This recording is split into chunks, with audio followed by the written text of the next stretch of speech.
மீளாதோ என் வசந்தம். ஆசிரியர் உஷாந்தி. வாசிப்பவர் கீர்த்தனா. போன பகுதியில் நம்ம நித்து அவள் குடும்பத்தோடு சேர்ந்துட்டா அப்படின்றத பார்த்தோம். இப்போ நாம் அந்த குடும்பத்தோடு சேர்ந்து நம்ம நித்து என்னென்ன கலாட்டாலாம் பண்ணுறா அப்படின்றத பார்ப்போம். மூழ்கி முடித்த தலையை காய வைத்தாள். ஒரு ஸ்கர்ட்டையும் டிஷர்ட்டையும் மாட்டிக்கொண்டாள். வீட்டில் இருக்கும்போது 3/4 ஷர்ட்ஸ் அணிபவள் பாட்டிக்கு பயந்து ஸ்கர்ட்டுகளை மட்டுமே தூக்கி வந்திருந்தாள். ஹாலில் கிளம்பிய சத்தம் அபி அணி வந்துவிட்டார்கள் என்று தெரிவிக்கவே தான் அவர்களுக்கு வாங்கி வந்த ரிமோட் கண்ட்ரோல் பிளைன்களை எடுத்துக்கொண்டு ஹாலுக்கு சென்றார். அவளை கண்டதும் பாய்ந்து வந்தவர்கள் சற்று நேரம் அவள் மேல் ஏறி புரண்டு உருண்டு விளையாடினார்கள். பிளைன்களை பிரித்து எடுத்ததும் செம உற்சாகமாய் வீடு முழுவதும் ஃப்ளைட் ஓட்டி சாப்பிட கூட வராமல் ஆடியவர்கள் இறுதியில் ஒரு ஃப்ளைட் பாட்டியின் தலையில் லேண்டாகவும் பிளைன்கள் பறிக்கப்பட்டு என்று முகத்துடன் சாப்பிட வந்தனர்.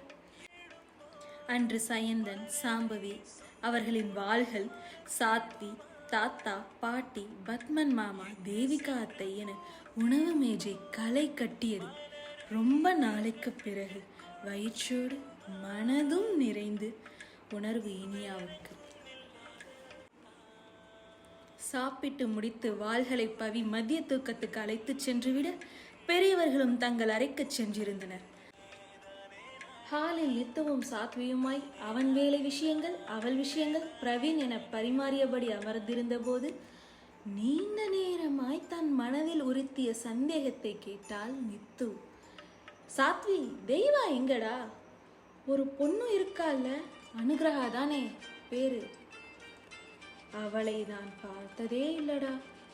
ஒரு நிமிடம் அவளையே ஆச்சரியமாக பார்த்தவன், ஹே, இதை நான் உனக்கு சொல்லலைங்கிறதையே என்னால் நம்ப முடியல என்றவன் மீண்டும் தலையை உலுக்கியபடி, தேவா, நான் எங்க கூட இல்லை நித்து. அண்ணி இறந்ததுமே அவன் அணுவை தூக்கிட்டு ஹட்டான் போயிட்டான். 3 வருஷத்துக்கு மேலே ஆயிடுச்சு. சில நேரங்கள் நாங்கள் அங்கே போவோம்.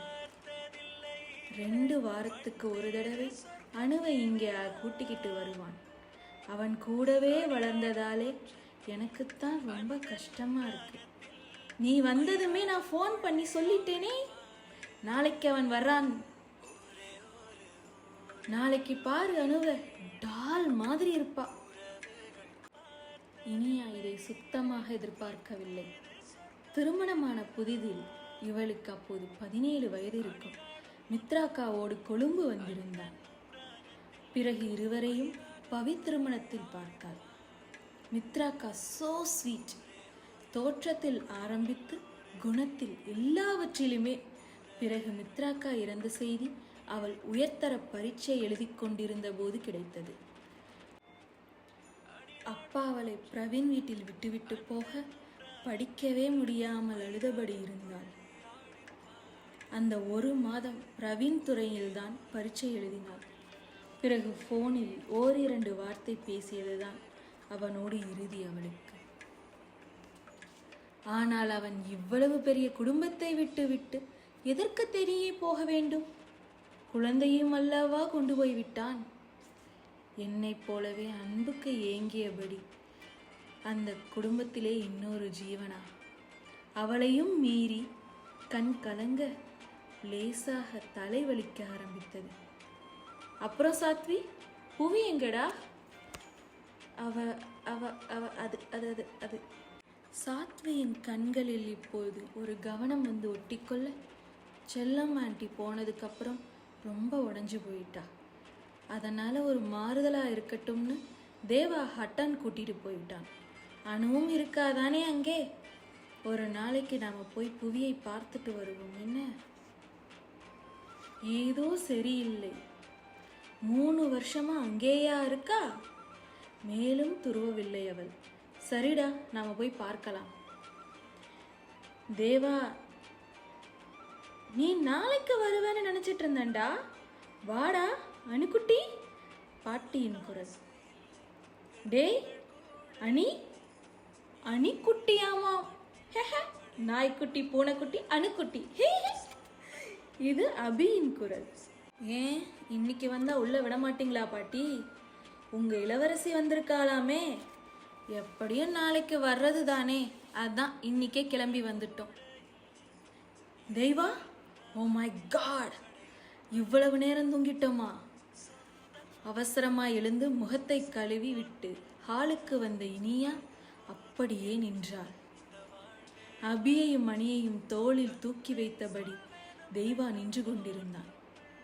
மனைவியின் இழப்பு ஆண்களை இப்படியும் மாற்றுமா? ஆனாலும் 3 வருடங்கள் கடந்து விட்டதே. மெலிந்திருந்தான். எப்போதும் அந்த கண்களில் தெரியும் கான்ஃபிடன்ஸ் காணாமல் போய் ஒருவித அலைப்புறுதல் தெரிந்தது. ஹே தேவா, எப்படி இருக்கீங்க? இருக்கேன், நீ எப்படி இருக்க? அவள் பதில் சொல்லாமல் சிரிக்கவும் ஸ்ரீதர் பேச்சை தவிர்த்துவிட்டு, ஹே, நீ என் பொண்ணை பார்த்ததில்ல? அனு, ஆன்ட்டிக்கு ஹாய் சொல்லுமா, ஏதோ கொடுக்கணும் நீயே. தந்தையின் பின்னிலிருந்து தயக்கமாய் முன்னே வந்து, ஹாய் ஆன்ட்டி என்றபடி தன்னெதிரே பிங்க் கலர் ரோஸ் பொக்கேவை நீட்டிய குழந்தையை கண்டு நித்து மெலிதாக அதிர்ந்தாள். டால் என்பது குறைவு. இங்கிலீஷ் டால். பால் சருமம், கருநிற விழிகள், இயற்கையே ஸ்டெராய்ட் பண்ணியது போல தோல் வரை அழகாக வெட்டிவிடப்பட்ட கூந்தல். வயதுக்கு சற்றே உயரமாக இருந்தாள். அதைவிட என்ன அழகான குரல். ஹே செல்லம், தேங்க்யூடா. ஆண்டியா, நித்துனே கூப்பிடே. என்ன, இந்த வாளுங்களெல்லாம் அப்படித்தான் என்னை கூப்பிடுவாங்க. வா, உனக்கு நான் என்ன வாங்கிட்டு வந்திருக்கேன்னு பார்க்குறியா என்றபடி உள்ளே ஓடி பார்சலை எடுத்து வந்தாள் நித்து. அதுவரை தந்தையின் அருகிலேயே நின்றிருந்தாள் அனு. வாடா. தந்தையின் கண்ணை பார்த்து அவன் கண்களால் அனுமதி அளித்த பின்னரே மெல்ல அருகில் வந்தாள் குழந்தை. ஐயோ வென்றிருந்தது நித்துவுக்கு. ட்ரெஸ்ஸை பார், பிங்க் நிற ஃப்ராக், சாக்ஸ், ஷூ. கடவுளே, அவையெல்லாம் இப்படி லேஸ் ஃப்ரீஸ் வைத்து ஃப்ராக் அணிய வைத்திருந்தால் எப்படி கத்தி ஆர்ப்பாட்டம் செய்திருப்பாள். குட்டி பொண்ணுக்கு இந்த உடை அசௌகரியமா இருக்காதா? உனக்கு டால்ஸ் பிடிக்குமா, மெர்மைட் பிடிக்குமா? கடல் கன்னி, பாதி மீன் பாதி பொண்ணு என்றபடி பார்சலை பிரித்தாள். ஒரு கண்ணாடி கல் மேல் அழகான கடல் கன்னி அமர்ந்திருந்தாள். நீளமான அவளது பொன்னிற தலைமுடி கால்களையும் தாண்டி வளர்ந்திருந்தது. அணுவுக்கு அது பிடித்துவிட்டது என்பது மின்னி அவள் கண்களை பார்க்கவே தெரிந்தது. தலைமுடியை மிருதுவாக தடவி பார்த்தாள். அவளின் பின்னே இரட்டை வாள்களும் வந்து எட்டி பார்த்து கொண்டிருந்தனர். டே அபி, இது அணு மாதிரியே இருக்குல்ல? சி, இல்லடா. இந்த டால் தலைமுடிய பார்த்தியா? வெள்ளையா நீளமா இருக்கு. இவ முடிய பாரு, மொட்டையா இருக்கு. டே அடங்குடா குண்டா. சாத்வி அவன் மண்டையில் ஒரு கொட்டு வைக்க அபி அவனை துரத்த, அவர்கள் இருவரையும் துரத்தியபடி அணியும் ஓடிவிட்டான். அவன் சொன்னதற்கு சின்ன சிரிப்போடு தலையசைத்துவிட்டு மீண்டும் பொம்மையின் மீன்வாளை ஆராய ஆரம்பித்தாள் அனு. நித்து பிரமித்து போயிருந்தாள். ஒரு குழந்தை இப்படியும் இருக்குமா? அவர்களை விட சில மாதங்களே பெரியவள். குழந்தைத்தனத்தையே காணவில்லையே. இந்நேரம் அவளாக இருந்திருந்தால் அவர்களை துரத்தி பிடித்து மொத்தி இருப்பாள். அட்லீஸ்ட் ஒரு சினுங்கலாவது. உள்ள வளர்க்குறானா, இல்லை மற்றவங்களுக்கு காட்ட ஷோகேஸ் டால் வளர்க்குறானா? இடியட். அந்நேரம் அவள் தந்தை அவள் அருகில் அமரவர பொறுப்பாய் அருகிலிருந்த பேப்பர்களை எடுத்து மேஜையில் அடுக்கினாள் குழந்தை. அருகில் அமர்ந்த அவள் தந்தை மீதி பேப்பர்களையும் வைத்து அதன் மேல் பேப்பர் வெயிட்டையும் வைத்தான். நித்து உச்சக்கட்ட கடுப்பாகினாள். போங்கடா கடமை கண்ணியம் கட்டுப்பாடு கழுதைகளா. சற்று நேரம் தெய்வா அவளுடன் பேசிக்கொண்டிருக்கும் போதே மகளும் தந்தையும் கண்களால் நடத்திய பேச்சுவார்த்தை அவளை இன்னும் வெறுப்பேற்றியது. அதாவது, சித்தப்பா, அபி மற்றும் அணியோடு போய் சேர்ந்து கொள்ளவா என்று அவள் கண்களால் கேட்க இவன் அனுமதி வழங்கினான். 3 வயதில் அவளெல்லாம் ஒரு இடத்தில் பிடிக்கவே முடியாதே. எவ்வளவு ஆனந்தமாய் இருந்திருப்பாள். பாவம் இந்த குழந்தை. இவ்வளவு நேரத்துக்கு மொத்தம் 10 வார்த்தைகள் தான் பேசியிருப்பாள். இந்த எரும மாடு அவளை வச்சு பொம்மலாட்டம் நடத்தி கொண்டிருக்குது. என்ன செய்கிறாங்க இந்த பாட்டி அத்தையெல்லாம்? எழுந்த அணுவை தொடர துடித்த மனதை அடக்கியபடி தேவாவுடன் பேசிக்கொண்டிருந்தாள். சாத்வி அவனை எங்கோ அழைத்துச் செல்லவும் அணுவை தூக்கிக் கொண்டு தோட்டத்துக்கு வந்தாள். மெல்ல மெல்ல அவளுடன் பேச்சு கொடுத்து அவள் சகஜமாய் நித்து என அழைத்து அவளுடன் பேசும் மட்டும் ஓயவே இல்லை.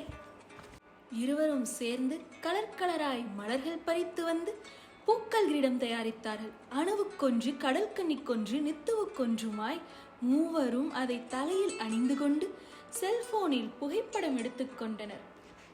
அவளது கழுத்தை கட்டிக்கொண்டு கன்னத்தில் முத்தமிட்டு அணு சொன்னாள், நித்து, உன்னோட ஹேர் ரொம்ப அழகா இருக்கு. நீயும் உன்னை விடவா சொல்லலாம்? இல்லை, நீ எங்க அப்பா எனக்கு சொல்ற மலை கதையில வர்ற காட்டுராணி மாதிரியே இருக்கே. காட்டுராணியா? காட்டுல இருப்பா, சின்ன பொண்ணுதான், என்னோட வயசுதான். அவளுக்கும் உன்ன மாதிரியே லாங் கர்லி ஹேர் இருக்கும். ஓடும்போது அது எல்லா பக்கமும் பறக்கும். ப்ரௌன் ஐஸ் கூட. அப்பா சொல்லியிருக்கார். உங்க அப்பா தானே? சொல்லியிருப்பான். காட்டு ராணிங்கிறது குரங்கோட பேர் இல்லைங்கிறது வரைக்கும் சந்தோஷம். எனக்கும் ஒரு நாளைக்கு நீ அந்த கதையை சொல்லிக் கொடு. என்னடா? நாய்க்குட்டி, பூனைக்குட்டி, அணுக்குட்டி. டே அணி, 2 பேர் தலையையும் பூ பாரேன், பிள்ளையார் சுவாமி மாதிரி. ஹே, டே குண்டா, மாட்ன மோவனே சட்னி தாண்டா நீ. நித்து எழுந்து அபியை துரத்த 2 பக்கமாக தப்பித்து ஓடினர் இருவரும். நித்து அபியை டார்கெட் செய்து துரத்த இப்போது மறுபக்கத்தில் ஓடிய அணியை துரத்த ஆரம்பித்தாள் அணு. குளிர் போர்வையாய் பொருத்தி கொண்டிருந்த மலையகத்தில் மாடியறை ஒன்று வெறும் இரவு விளக்கு கொண்டு உயிர்த்திருந்தது. கட்டிலில் சுருண்டு கொண்டிருந்த உருவத்தின் கழுத்தில் கைகளை போட்டபடி இன்னொரு சிறிய உருவம் படுத்திருந்ததை ஜன்னல் வழியாக நிலா வரி வடிவமாய் பார்த்து கொண்டிருந்தது. நித்து, தூங்கிட்டியா? இல்லடா செல்லம், உனக்கும் தூக்கம் வரலையா? எனக்கு நீ ஒரு ஸ்டோரி சொல்றியா? 3 லிட்டில் ஃபிக்ஸ் சொல்லவா? எனக்கு சாட் எண்டிங் தான் தூங்கும்போது கேட்க பிடிக்கும். சாட் எண்டிங்கா? எனக்கு தெரிஞ்சதெல்லாம் சாடாக ஆரம்பித்து ஹாப்பியாக தானே முடியும். அப்படின்னா நான் உனக்கு சொல்லவா? என்னோட ஃபேவரட் அப்பா சொல்கிற மலைக்கதை. சரிம்மா, ஆறுதலாக சொல்லணும், அப்போதான் எனக்கு புரியும்.